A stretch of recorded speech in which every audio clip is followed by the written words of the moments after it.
The story of Hannah. Hannah is a 15-year-old girl with brown skin and short afro-brown hair who loves to play in the forest. She loves catching butterflies, playing catch, and making traps. But her mother didn't approve of it because it's not ladylike and scolded her every time.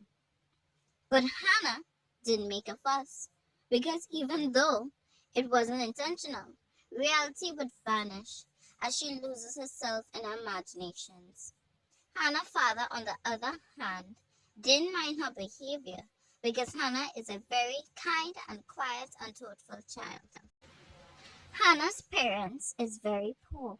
Her mom works at a bookstore, and her father, Mr. Loyal, works on a small farm and didn't really own much. One day, Hannah's mother fell ill to a deadly illness. So Hannah's father worked extra hard to earn enough money to buy medicine for his wife. But everything he worked hard for went in vain, as a storm destroyed most of his crops. Trying not to lose hope, Hannah's father tried to save of what they had left, but failed as the barn catched on fire and he died in the process. Poor Hannah, after losing her father, she didn't have anyone to help her and a sick mother. She went around the village, asking some of the villagers to help her mother, but their ears turned deaf to her words. Hannah realized this, and from a sweet voice and words turned into bitter wrath, saying, "How dare you turn your back on my parents after their sacrifice to help you?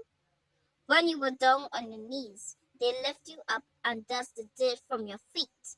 And now that we're on the ground, you let the dust consume us?" The villagers was amazed by her open-mindedness. They couldn't believe it was the same quiet girl they knew. Then the village elder steps in and said, "Little girl, we don't have the medicine your mother needs. It is too advanced. The only way to get it is in the city. It's better for you to spend as much time as possible," they said. Hannah's face fell with grief.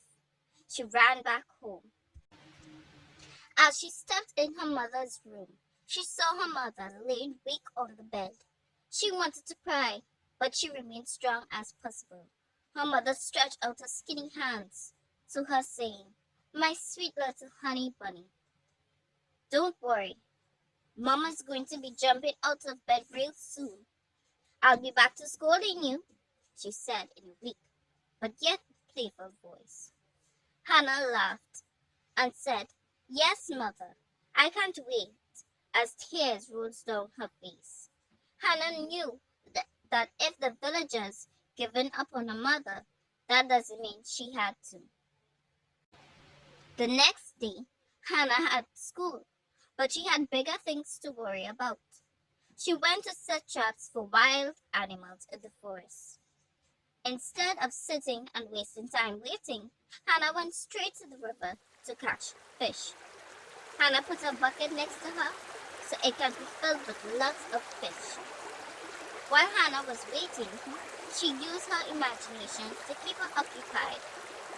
She imagined she was in a beautiful garden filled with butterflies, birds, and birds, and all the cutest animals you can think of. As seconds turned into minutes and minutes turned into hours, Hannah finally caught the fish. She shouted with excitement, "Yes! I've caught the fish!" But when she pulled out the fish from the water, her joy vanished. Instead of the big fish she caught, a tiny one. But she didn't lose hope, and she laughed and said to herself, "Hannah, you poor fool. Don't expect to get everything on the first try." And she sat again and waited. A minute flew by, and she got a fish yet again. And it wasn't a tiny one this time. Boy, oh boy, Hannah was more encouraged in the forest. When Hannah reached the forest, she took the traps and was glad she had caught a fox. She hauled the net and tied it and headed to the market. Hannah sold the fox and the fishes and earn a decent amount of money, just enough to buy food for her and her mother. After coming from the market and earning money, Hannah was very pleased with herself and rushed home.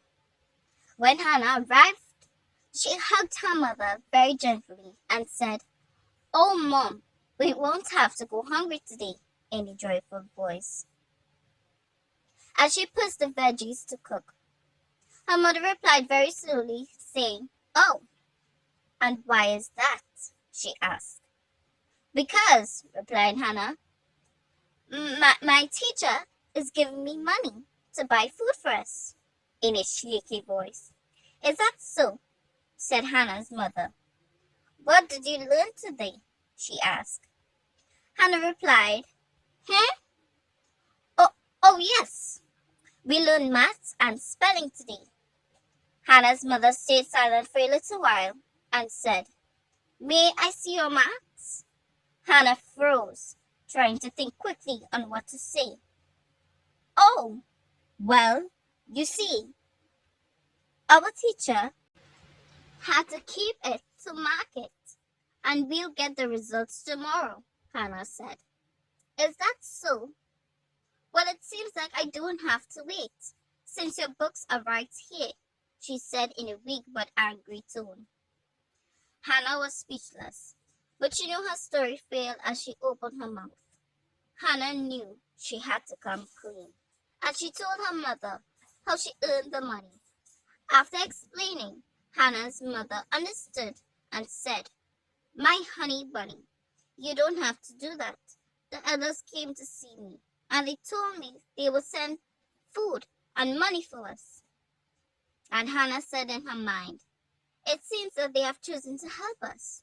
Then Hannah said to her mother, "But the money won't be enough for herbs." "I knew it wouldn't be enough, so I worked to earn more money for the herbs." Hannah's mother said, "I know you are trying, but that doesn't mean you should put your life on hold. You are supposed to go to school to at least have a decent future." Hannah began to cry, saying, "Mom, how can you see that? What sense does it make to have a life that you're not in? How can I study and focus on my studies when you're at home alone sick?" As she hugged her mother crying, Hannah's mother kept quiet for a while and said, "My daughter, you are right, but never think your life is over if I'm not here with you. Keep on going, keep studying, keep smiling, keep praying, and be even more stronger." As she stroked her head, Hannah looked at her mother and said, "Yes, Mom, you're right, but I'll try as hard as I can. But for now, I'll be here with you until you get better." As both of them embraced each other.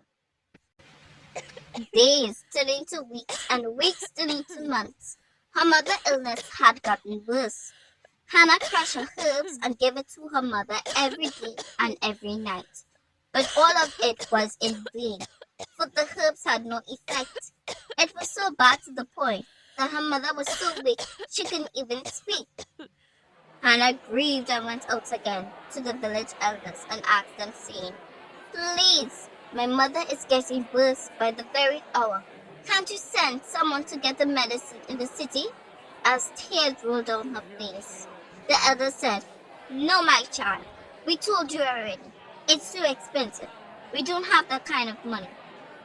Hannah quickly took her money from her bag and showed it to the elders, asking, "Is this enough? I have saved during this past month. Will this do?" And the elder said, "Even if you have the money for the medicine, the city is too far. It would take days to reach to the city." Before they could say more, Hannah stopped them, saying, "I don't care. I don't care if it takes days or months, years, or even a century. My mother needs the medicine," with a loud voice. The elder said, "My child, the medicine would work so well because your mother has gotten worse." Hannah's sadness turned into anger and disgust. She looked at the elders from head to toe and noticed they were clothed with expensive fabrics. and said, "Look at you. You are dressed in fine fabric. I can see you have expensive taste for yourself, but not for the people of the village. The money that was sent by the government to help the village, you use mostly on yourselves and give us the crumbs. How dare you call me child when you don't act like a father figure? Excuses and excuses. That's what all you are good for. You selfish old men. You are swimming in green and you will drown in it one day."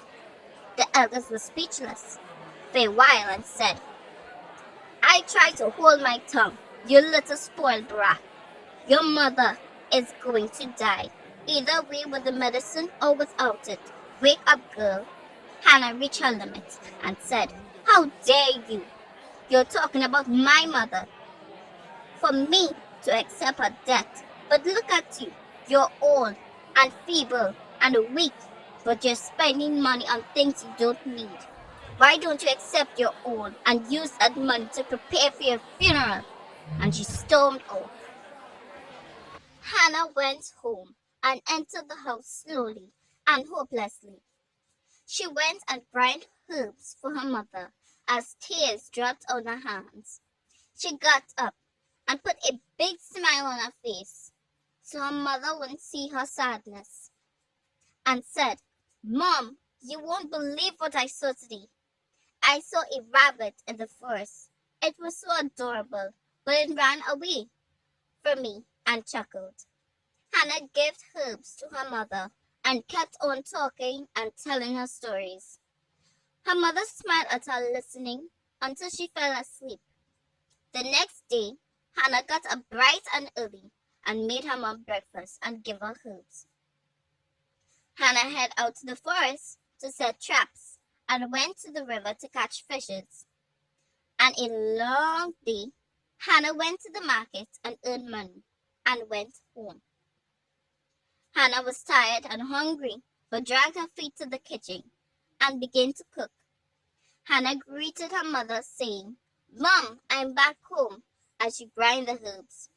Hannah walked to her mother's room while chatting away. Hannah sat beside her mother and looked at her and realized her mother's eyes was closed. Hannah asked, "Oh, Mom, you're still sleeping at this time?" and picked up her mother's hand, only to realize it had no warmth. Hannah panicked and quickly put her ears to her mother's chest and heard no heartbeat. Hannah shouted and said, "No, no, no! Mom, please wake up," and ran out to fetch the village doctor. The doctor came in and checked Hannah's mother. He looked down at the floor, trying to have enough encouragement to meet Hannah's eyes, and said to her, "Your mother is dead." Hannah's face was emotionless, and she slowly walked outside, trying to hold in the tears. But her heart burned so much it felt like it wanted to explode. Hannah sat on the chair and started to cry, repeating the words over and over. "This is just a dream. This isn't real. This is just a dream. This isn't real." The doctor looked at Hannah with pity and asked her, "Do you have any family to take care of you?" Hannah's ears turned deaf. She was too busy in her sorrows. A while after, the village elders came with some men and took her mother's lifeless body and buried her. Hannah cried and cried for days. Hannah went down on her knees and prayed and asked, "Creator of the universe, please help me during this time. Please help me to have courage and strength. Please guide me and watch over me. Thank you." As days passed by, Hannah eventually went to fish as usual. When Hannah came home, she was surprised to see one of the elders and a woman dressed very elegantly sitting in the living room.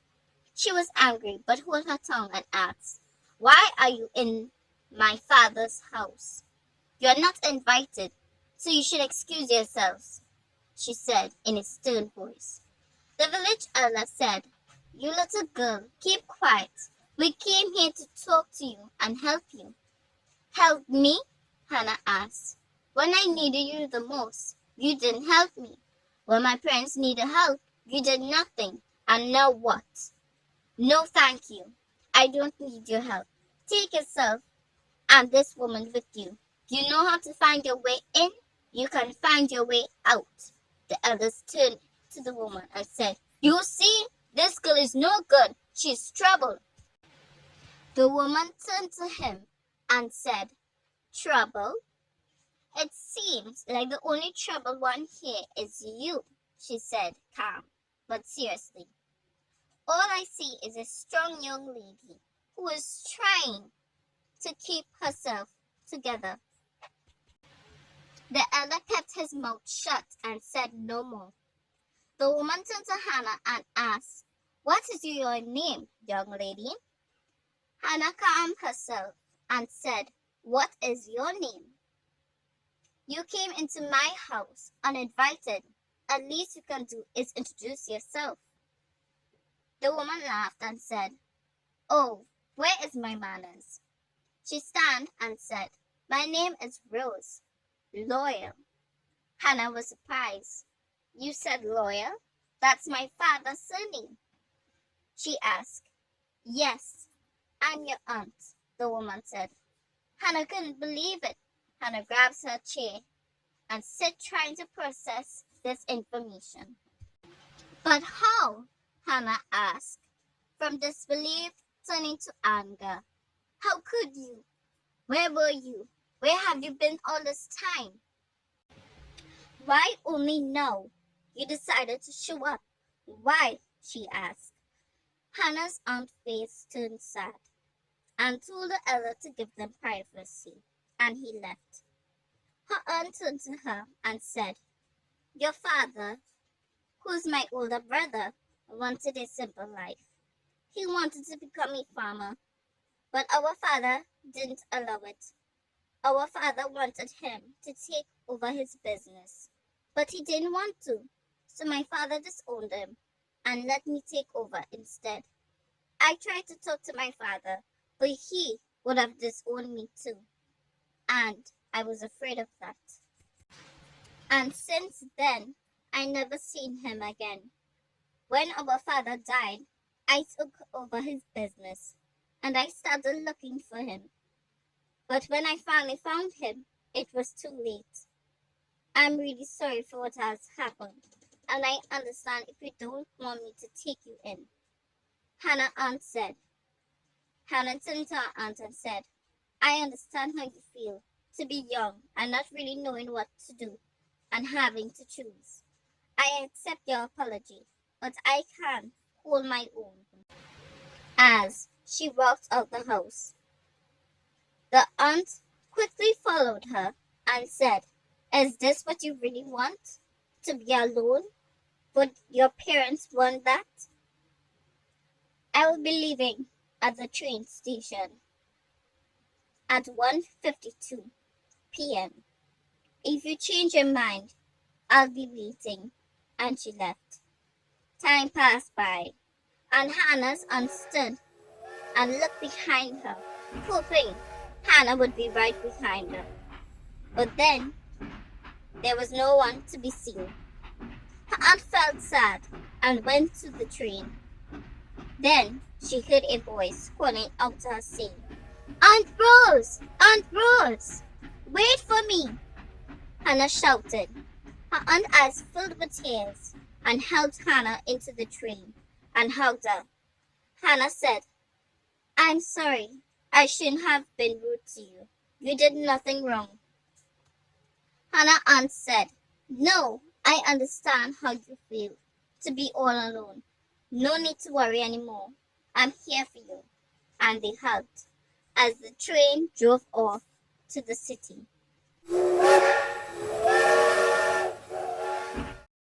This is the story of Hannah. But this is just the beginning, because there's more stories ahead. Will Hannah's new beginning be difficult, or easy, or even both? Let's find out in the next chapter.